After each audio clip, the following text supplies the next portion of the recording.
So, good afternoon to all of you students.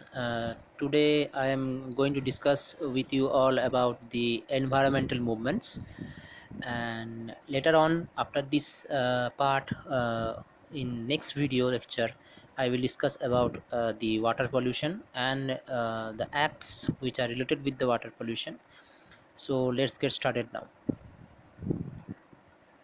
So, about the environmental movements, well, what has been mentioned here, uh, it is saying that contemporary India experiences almost unrestricted exploitation of resource. Contemporary India has experienced almost unrestriction exploitation of resource. It simply means that present time India, the modern India that we have now, experience almost unrestricted exploitation. Well, exploitation means to take advantage so as to gain our profit, and what we take advantage from that thing, we are not maintaining that particular thing, and thus that leads to loss. Here the resource, the natural resource, like water, like minerals, okay, like the metals, okay, all the things like the fossil fuels also, all the resources, due to unrestricted exploitation means to abuse. Exploitation means to abuse, okay, that means to take advantage for gaining profit. So in modern India we are using so much of the resource for gaining our profit that we forget to maintain that resource, okay. And why this is occurring? Because of the lure of new consumerist lifestyle.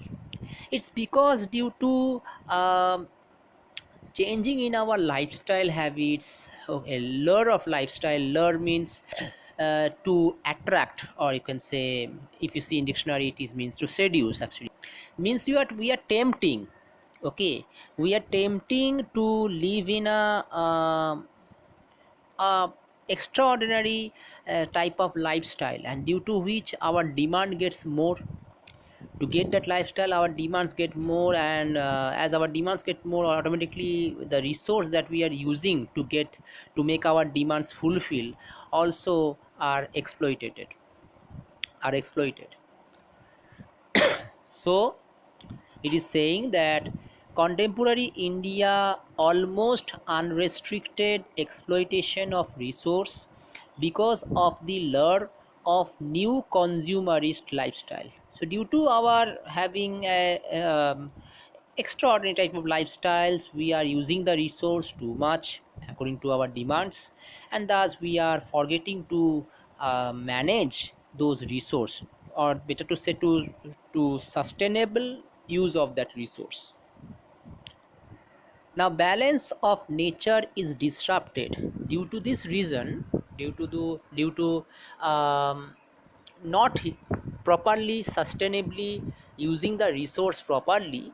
Our resource are getting disrupted, the balance of nature ecosystem get disrupted, and this has led to many conflicts in the society.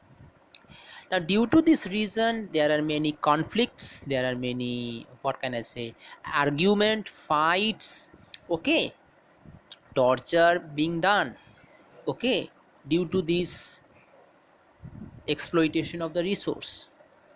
Now in this lecture we will discuss the major environmental movements in India, only what is given in the syllabus, that environmental movement we will discuss here, not the other ones. So first let me say about what is an environmental movement. The first question, what is environmental movement? An environmental movement can be defined as social or political movement for conservation of the environment or for the improvement of the state of the environment. So an environmental movement simply can be said as it is a type of social movement, it is a type of political movement. Why? Not for making profit, but for the welfare of the environment, for the conservation of the environment. That means to protect the environment, and also not only to protect but also to improve the state of the environment. The term green movement or conservation movement are alternatively used to denote the same. Now if question comes, define green movement or define conservation movement, that means they are talking about the environmental movement. Okay, so this is a simple definition of environmental movement. Next, it is saying the environmental movement favor the sustainable management of natural resource. Now, environmental movement actually it helps us, it favors to use the to use the natural resource in a sustainable way. Okay, sustainable way or sustainable manageable way. So, what do you mean by sustainable management? What do you mean by sustainable management?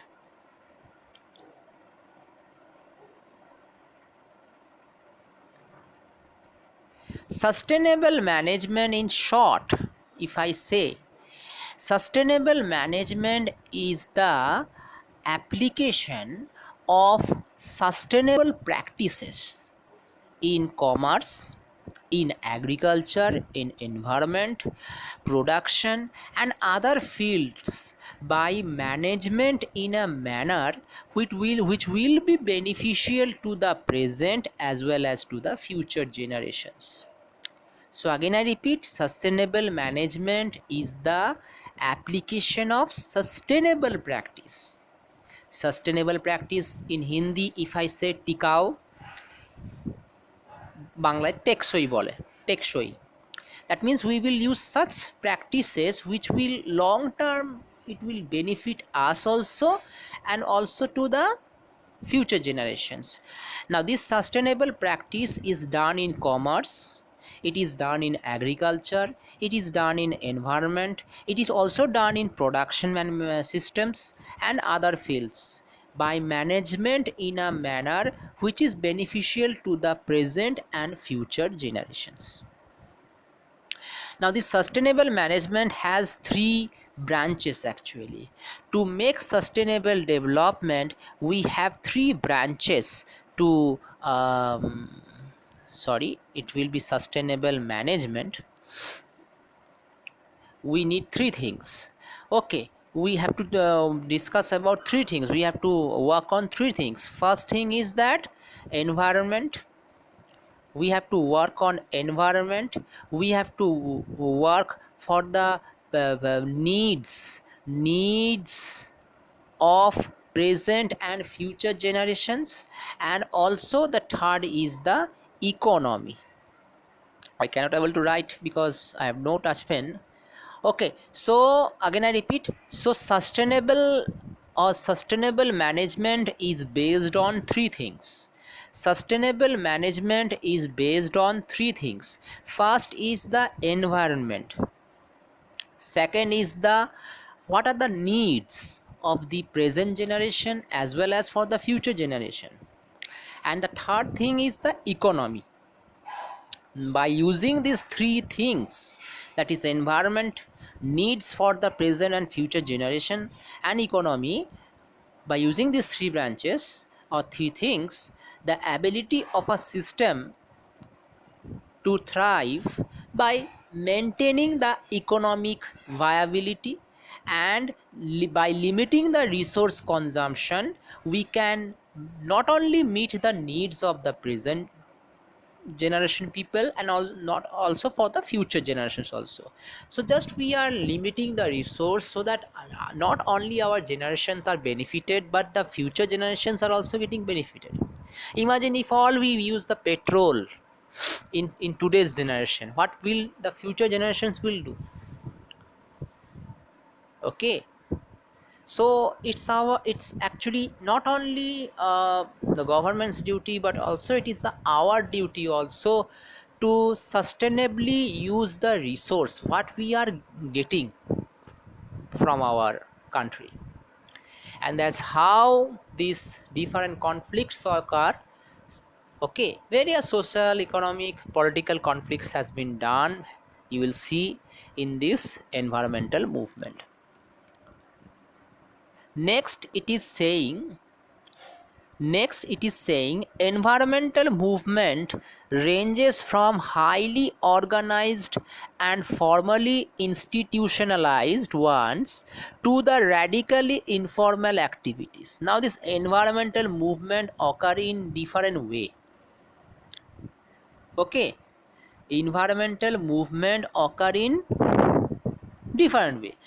In some environmental movement, they are highly organized, they are formally institutionalized, means a prepared manner, that there will be a president, there will be a public committee member who will work for the that particular purpose of the environmental movement. Sometimes you will see that people also they were going for the environmental movement by informal manner, by informal activities, by radically informal activities, means violent activities, by violating the laws in an extreme way. People are also have done the environmental movement, as you will see some of the examples has been given. The spatial scope of various environmental movements ranges from being local to almost global. Now, some of the environmental movements, it actually affect the local community, okay, in the particular area, and some of the environmental movements affect the world also, like the Narmada Bachao Andolan, okay, like the Chipko movement. They are actually hugely impact the world, right? Okay, and some of the movement, as you will see, the first movement that I will talk about, like the Vishnoi movement. Okay, there you will see it affect not it does not affect the global level, but it affect locally. Now let us see the major environmental movement in India. So, some of the major environmental movements in India during the period of 1700 to 2000 are the following. The first movement is your Vishnoi movement. The first movement is your Vishnoi movement. What it is all about, let us see. Well, I have tried to make a just I have to mention the main things. So the Vishnoi movement occurred in the year 1700s, and the place where this Vishnoi movement took place in Khejarli in the Marwar region, that is in Rajasthan. Who were the leaders of this Vishnoi movement?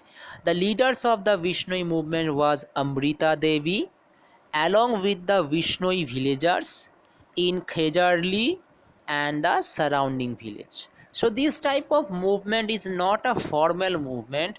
It is a type of what can I say? It is a type of informal movement. Okay, so Amrita Devi, along with the Vishnoi villagers in Khejarli and surrounding villages, have supported this movement. What was the aim of this environmental movement? The aim was save sacred trees from being cut down by the king's soldier for a new palace. Well, at that time in the Marwar region, there was a king called named was Abhay Singh. Abhay Singh.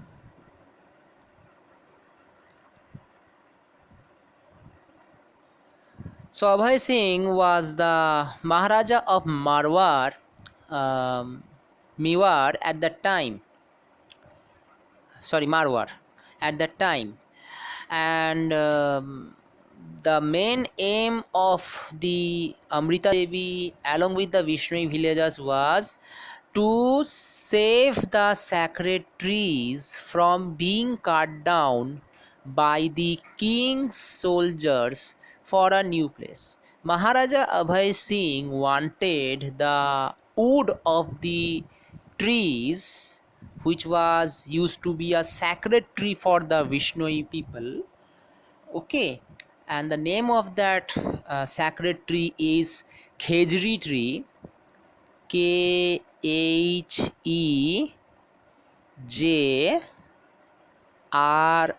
Khejri tree. Okay, so there was a tree called Khejri tree, and Khejri tree is actually believed by the Bishnoi people to be sacred tree.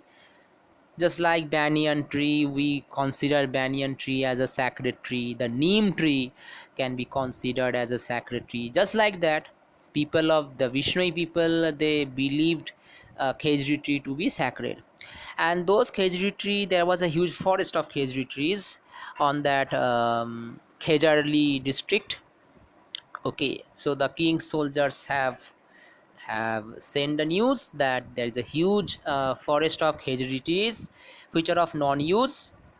Okay, so the king ordered to use that Khejri trees wood for making furniture, for making other things required for the king's new palace. So the soldiers had started to cut down the trees, but the leaders, Amrita Devi actually here I am calling as leader because uh, she have first initiated to protect the trees. Okay, so Amrita Devi along with the other Vishnoi villagers have protest against not to cutting down the trees because the trees were meant to be sacred actually. So let us see. Amrita Devi, a female villager, could not bear to witness the destruction of both her faith and village sacred trees. So Amrita Devi could not resist that their sacred trees are going to be cut down by the Abhay Singh, Maharaja Abhay Singh's soldiers.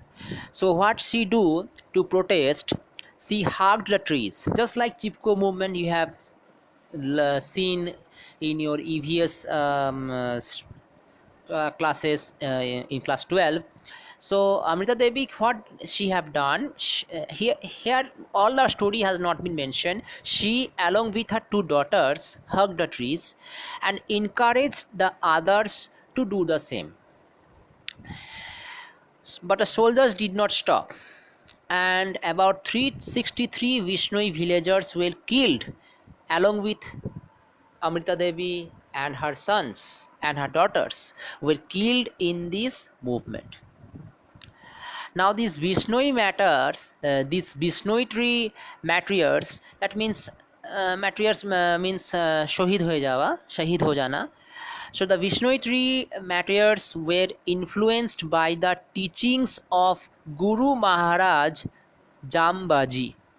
So there was a guru actually whose teachings followed by the Vishnoi people, and the name of that guru was Guru Maharaj Jambaji, and he was the one who founded the Vishnoi faith in 1485. And according to the principles of Guru Maharaj Jambaji, they make some principles that we should do this, we should not do this, and one was the principle was to forbidding harm to the trees and animals.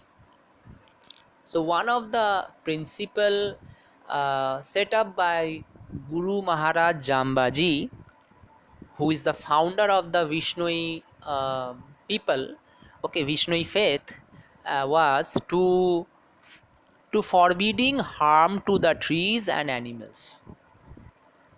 Okay, so according to the teachings of Guru Maharaj Jambaji, the Vishnoi people followed the rules, and they got killed while protecting the trees, while protecting their sacred trees.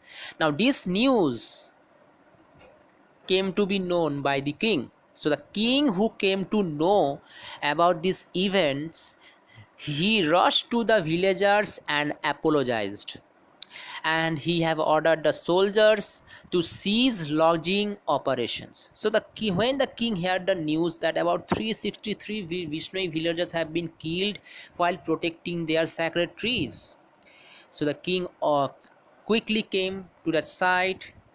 He apologized to the villagers that, and he also ordered the soldiers not to cut those sacred trees.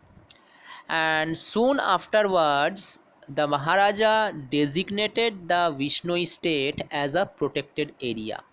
So this is the first time that some Maharaja have declared a particular place as a protective area, just like national parks.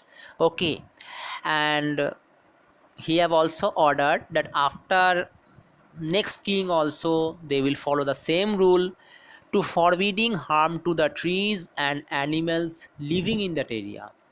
Now this legislation, which was initiated by the Maharaja Abhay Singh, still exists today in the region. You see, you have heard the news like Salman Khan was put into jail while hunting an antelope. Okay, an antelope found in the Khejari district. So that was the impact. Okay, and a strict legislation is followed by the people there. Okay, the legislation is still being done today also, followed by today also. So this was about the about the Vishnoi movement. I think you have understood this part. Second movement is the Chipko movement. Well, Chipko means to embrace, to hug. Actually, Chipko movement get inspired from the Vishnoi movement. Okay, so by this was about on the 1700s, but Chipko movement is done on the 19th century, in the 1973 actually. So that means after independence. So the year of Chipko movement took place in 1973, and where this Chipko movement occurred in the Chamoli district, and later at Tehri Garhwal district of Uttarakhand. So the Chipko movement started or initiated in the year 1973, and it took place in the Chamoli district and later on the Tehri Garhwal district of Uttarakhand. Now this movement, that is Chipko movement, it is an organized movement. That means they have a committee, they have a leader, they have a president in that particular movement. So the leaders were many. The main leader was Sundar Lal Bahuguna, Gaura Devi, Sudesna Devi, sorry, not Sudesna, Sudesha Devi, Bachni Devi, Chandni Prasad Bhatt, Govind Singh Rawat, Dhoom Singh Negi, Samsher Singh Vist, and Ghanasham Raturi. So, and out of this, you have to just remember these two names, Chandni Prasad Bhatt and Sundarlal Bahuguna, because they have contributed more in this Chipko movement. What was the main aim?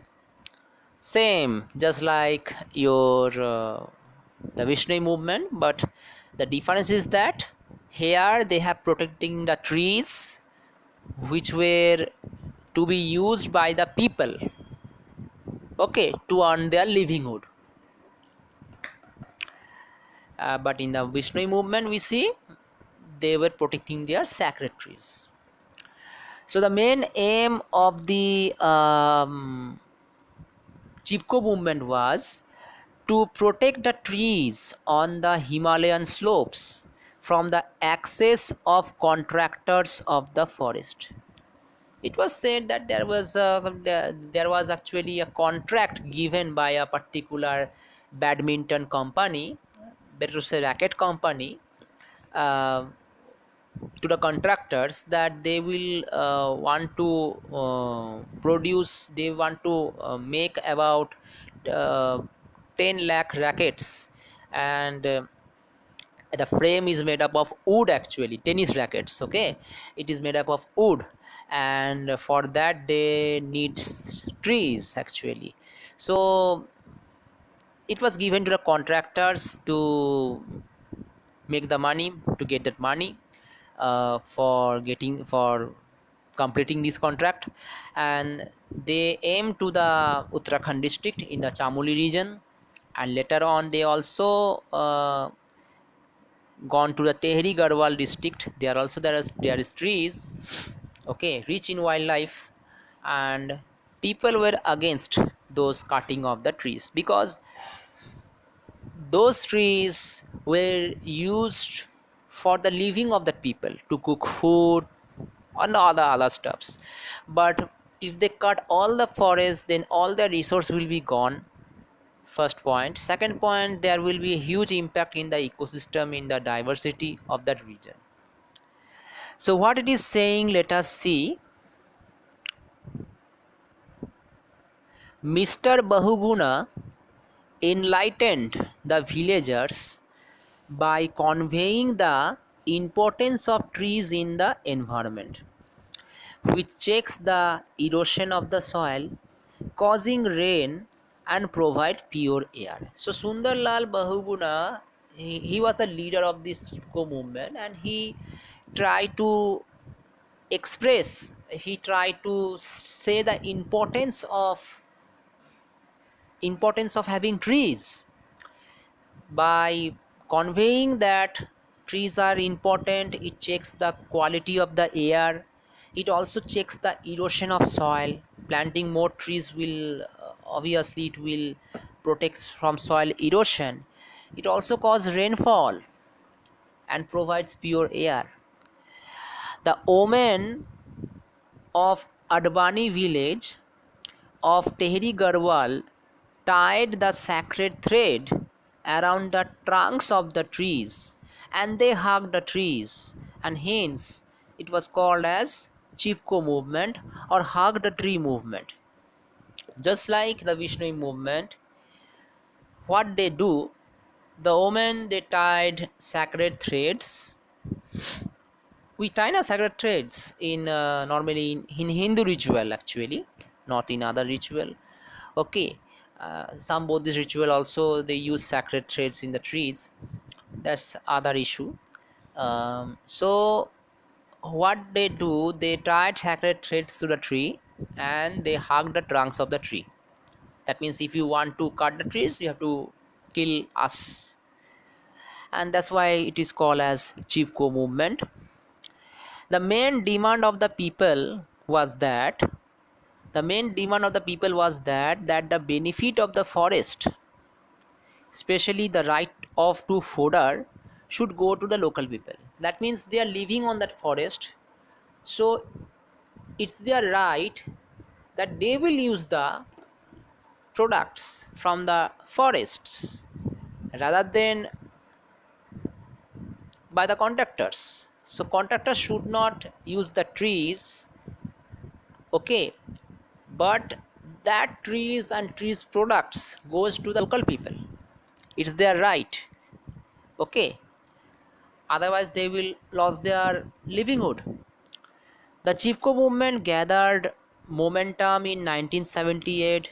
In 1978 it was a huge, you can say, massive fight going on, massive argument going on Chipko movement, where the women faced foolish firings, many women killed, many men killed, and other tortures. Other tortures, you know what type of tortures normally do. You have watched in the film. Okay, sexual harassment, abuse, rape, etc. Many things occur that cannot be said in this lecture.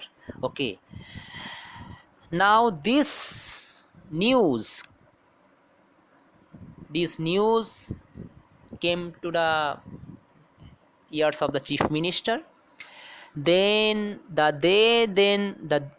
then state chief minister Hemwati Nandan Bahuguna set up a committee to look into the matter.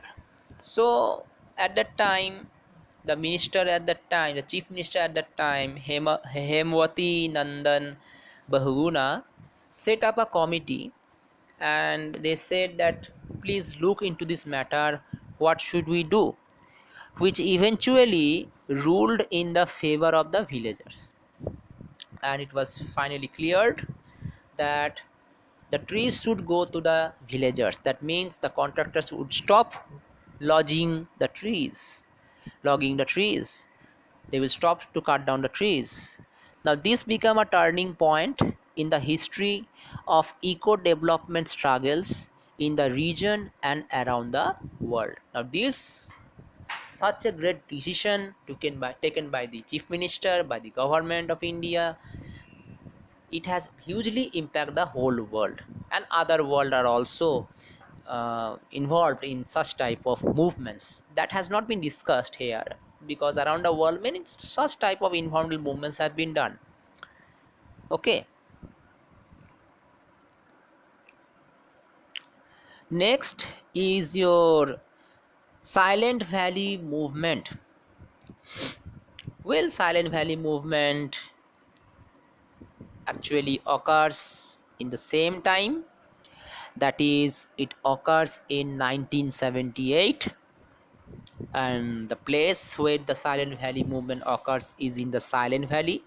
Why the name Silent Valley is because it's a place, it's an untouched place. Untouched place means uh, people settlement does not occur in that region.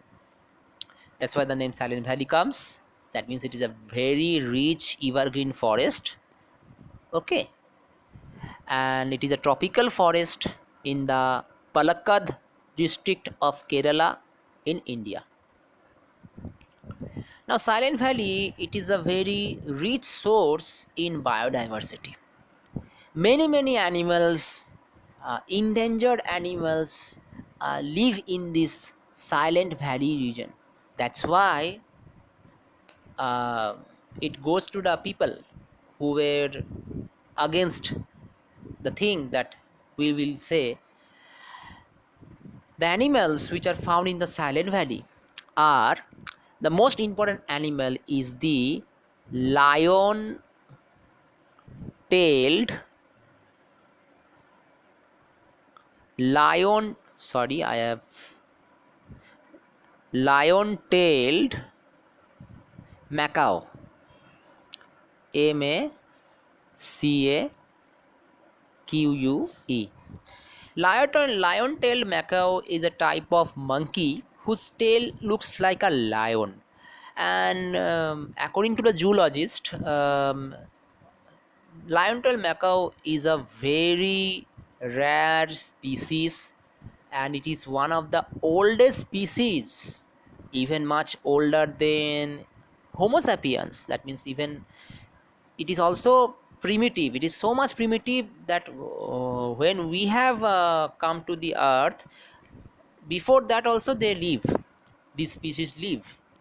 So it's a job of the government to protect those endangered species. Other than lion-tailed macaw, there are other species as well, like your tiger, leopard, wild boar, then Indian civet. I'm writing the civet spelling. Okay, civet, CIVET. VET.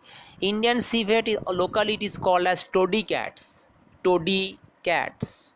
Okay, a type of cat family, but it's different from others. People used to eat meat. Okay, for and also their skin is used to make some leather products also. Okay, but it's illegal to hunt. Then panther, right? So so much of animals, endangered animal species, actually remain in the Silent Valley. The leaders of the Silent Valley were, again formally, the Kerala Shastra Sahitya Parishad.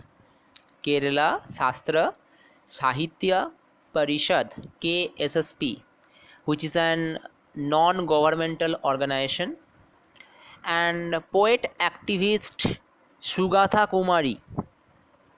There were many people who were for this movement. Okay, like Salim Ali, who is also known as, I think Salim Ali, who is known as the Birdman of India. Okay, he also was for this movement, but the main groups, the people who were contributing huge in this movement were Kerala Shastra Sahitya Parishad and the poet activist Sugatha Kumari, who played a important role in Silent Valley protest. What was the main aim of this Silent Valley movement? The main aim of the Silent Valley movement was to protect the Silent Valley from the hydroelectric project. Some contractors, some business, some investors, they want to build a dam for the purpose of making hydroelectric project, so that the villagers, which was on the remote areas far away from the dam, far away from the river, they will get electricity, and in this way they will make their investment, they will make their profit. But if they construct the hydroelectric project, most of the land will be submerged underwater. Remember always, when we are constructing a dam, that means the low lying areas will be submerged underwater, because they have to store the water now. So people were against these hydroelectric project. Let us see what happened in detail. It is saying that the Kerala State Electricity Board, or KSEB, proposed a hydroelectric dam across the Kunthipuza river that runs through the Silent Valley. So in that Silent Valley there is a river which flows across this Silent Valley known as Kunthipuza river. So the Kerala State Electricity Board proposed that maybe we should make a dam, hydroelectric dam, so that we can provide electricity to the remote areas which are far away from the cities. In February 1973, the Planning Commission approved a project. So the Planning Commission, they approved the project. Okay, you can go for the dam construction, and the cost of that project was 25 crores. Now by building that, by making that project successful, if they make, many people feared that the project would submerge 8.3 square kilometer of the evergreen forest, which remains untouched. That means by making that project successful, if they properly build a hydroelectric dam, okay, then what will happen? About 8.3 square kilometer of the tropical forest will be of the Silent Valley will be submerged underwater, and that area is an untouched area. That means people have not gone there. That means it is a very rich in biodiversity area. Several non-governmental organizations strongly oppose the project. That means they are against the project, that we should not build dams, and and urge the government to look into this matter and abandon it. They have requested the government. At that time Indira Gandhi was the government of India, so they have urged a complaint to, and also to say that to ban, to abandon this project. In January 1981, bowing to unrelenting public pressure, Indira Gandhi declared Silent Valley will be protected. So, in January 1981, there was a huge public pressure because many environmental activists have supported to save Silent Valley, to protect from dam construction. Even Salim Ali, who is also known as Birdman of India, famous man, he have also said that Silent Valley is the place of many endangered species, and other NGOs, wildlife or World Wildlife Fund, they have searched and they have found that there is some endangered species also they present, like lion tail macaw, which is a primitive animal. So according to for by this public pressure, Indira Gandhi, who was the prime minister at that time, she declared that Silent Valley will be protected. In June 1983, Center re-examined the issue through a commission chaired by Professor M.G.K. Menon. So the issue was actually recircularized, that means rechecked, okay, by the commission, which was where whose chairman was M.G.K. Menon. On November 1983, Silent Valley hydroelectric project was called off. Finally, in 1983, the Silent Valley project was abandoned. And in 1985, by the time Indira Gandhi was killed, so Prime Minister Rajiv Gandhi formally inaugurated the Silent Valley as a national park. So in this way, Silent Valley was protected, and hence by the, what can I say, by effort done by the NGOs, by the people, by the famous people of India, they successfully saved that Silent Valley from the hydroelectric project. Next, two environmental movement I will talk about, which was not successful. The first three that I have said was successfully, they have saved the, they have saved the environment. But the next two that I am going to talk you about, that is the Narmada Bachao Andolan and the Tehri Dam conflict. Even though it is affecting millions of people, but still people were not successful to save the environment.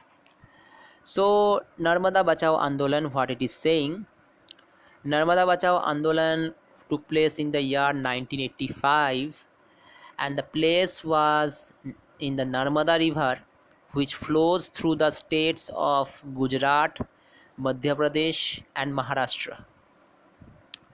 So this Narmada Bachao Andolan took place in the Narmada river, the whole source of the Narmada river, the path of Narmada river, and this river flows through Gujarat, Madhya Pradesh, and Maharashtra. The main aim was to build a dam construction, not only one dam, many dams, to get benefited, to so that all the three states could get benefited from it. Leaders from those Narmada Bachao Andolan was Medha Patkar, Baba Amte, the Adivashis, that means the people who used to live in the beside the banks of the river, farmers, environmentalists, and human rights activists. Still, they don't able to make this project stop. The main aim was a social movement against number of large dams being built across the Narmada river. So huge number of dams was going to be built across the Narmada river so that the three states could get benefited from it. But by building dams, many of the areas will be submerged underwater, and which will leads to loss of billions of property of the people and their livelihood. Even the descendants of that particular area, the Adivashis, they are also getting forcefully, they are going to be removed from their place.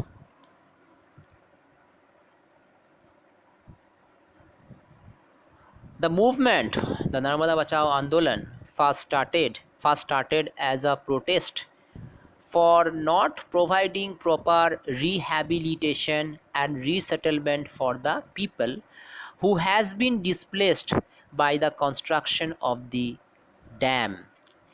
One of the dam which was built in the Narmada river was Sardar Sarovar Dam, and the first phase of this Narmada Bachao Andolan was that if they want to make dam, they can make dam, but what will be the compensation, that means nuksan khotipuran, which has to be given by the government to the people who were forced to remove from their native land, who were forced to leave their livelihood.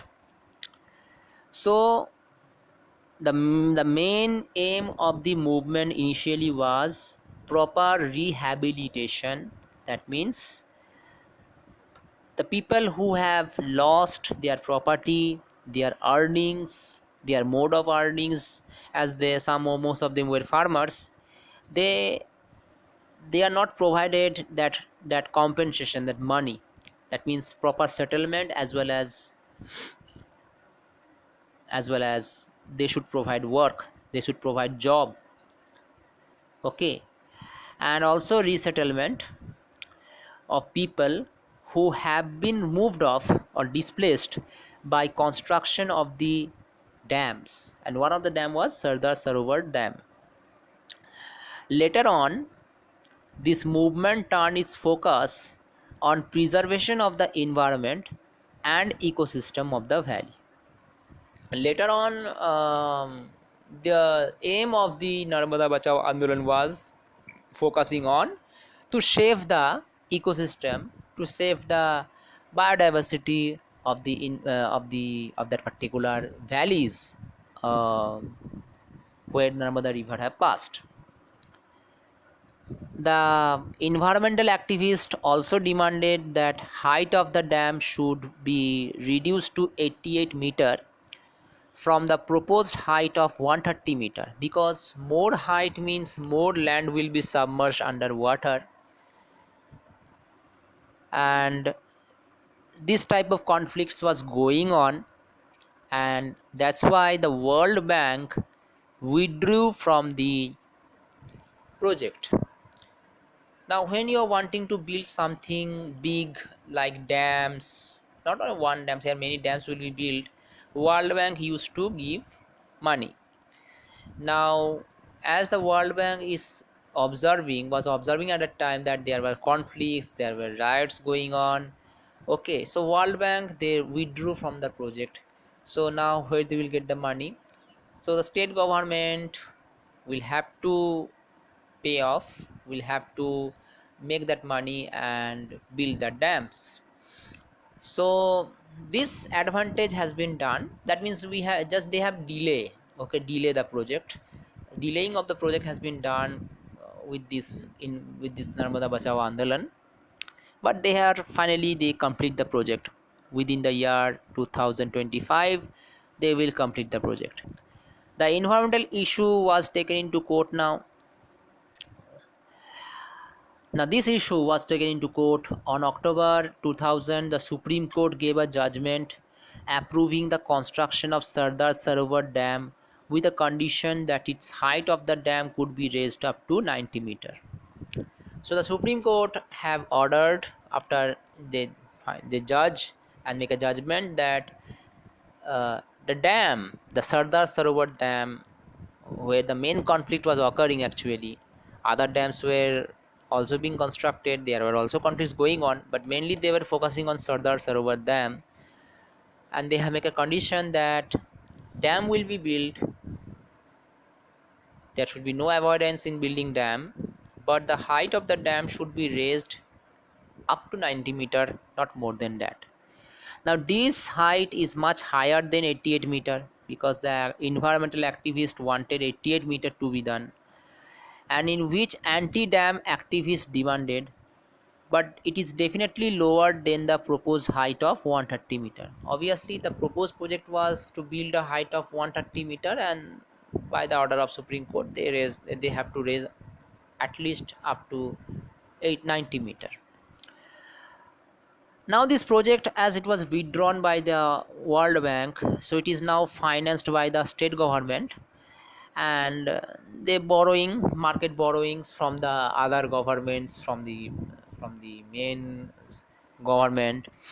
And this project has not been completed till now also, and is expected to be fully completed by the year 2025. So this project was not this movement was not successful, because finally they build a dam.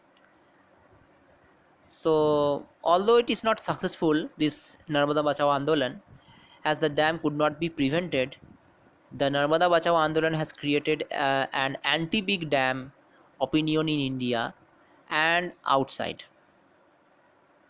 Okay, so Narmada Bachao Andolan was against this dam construction, and it affects not only in India but outside also. And there's a big question mark that how will any country be going to be developed if this type of things does not occur.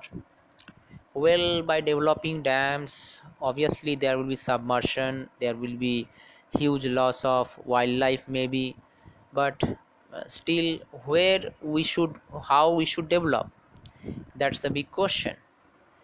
As a democratic movement, it followed the Gandhian way 100%. That means here in this movement, it's not like the Vishnois, or it's not like the Chifko movement. Okay, that where racism, where actually radically they have uh, fighted. Okay, tortures has been done, but here it's a way of moderate. Okay, by moderating, just like Gandhi, Mahatma Gandhi follows ahimsa. Okay, a way of ahimsa, or moderates in history. I've learned moderates and extremists. Okay, moderates are those people who, with the help of diplomacy, with the help of argument, they will try to win. So this was not successful, because Sardar Sarovar Dam, by the way, is going to be completed by 2025. Here the advantage was only that the dam was reduced its height up to 90-meter from 130-meter, and second is there is a delay in building the dam. So by the time people got time to resettle into other places, this is the advantage that they get.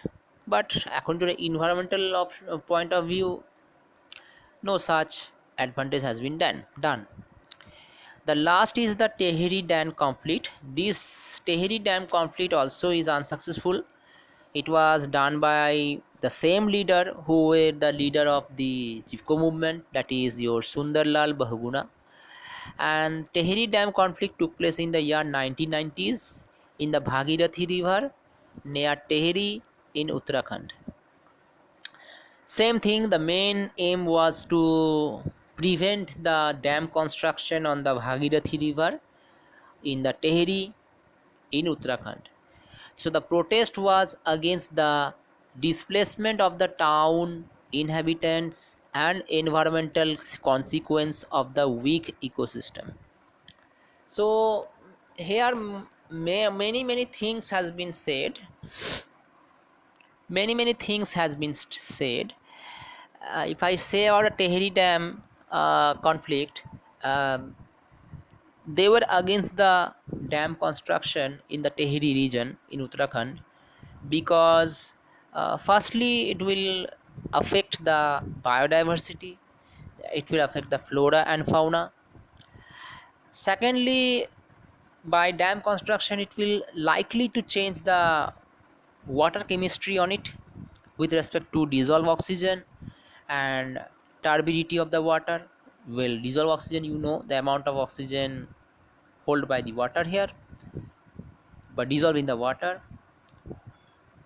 Thirdly, it also affect the obstruction of the movement of migrating fish, those fish which migrates, okay, who actually come at a certain period of time for their reproduction, for laying eggs. That means in a breeding season actually, okay, there will be obstruction in their movements, obstruction in the movements of the migrating fishes. Fourthly, they have said, according to this movement, they have said, mentioned that by building Tehri Dam, it is a earthquake prone area. It is a earthquake prone area. That means more likely to have an earthquake in that region. Now, if earthquake occurs, what will happen? If the dam gets broken off, then what will happen? All the waters will submerge the other towns as well. Fourth point, as I have said, that the dam is constructed on the Tehri region, so some of the towns will get submerged underwater. So they were against this dam construction. So Tehri Dam attracted the national attention in the year 1980s and the 1990s. The major objection was seismic sensitivity. As I have said, seismic, um, it is a help of, with the help of that instrument we can able to determine which area is the earthquake prone area, which is less earthquake prone area. Okay, that means where earthquake will occur more. So it is saying it is a seismic sensitivity area, that means here earthquake can occur more. Then submergence of the forest area, that means forest can be submerged because of dam construction. Along with Tehri town, despite of the support from other prominent leaders like Sundarlal Bahuguna, the movement has failed to gather enough support at national level and at international level. So this was the failure of the project because they have not get any support. uh, um, this environmental movement does not get any support from the international level or from the national level, and thus dam construction has been done. Okay, so this was all about the environmental movements. I'm uploading this video, just go through it. Okay.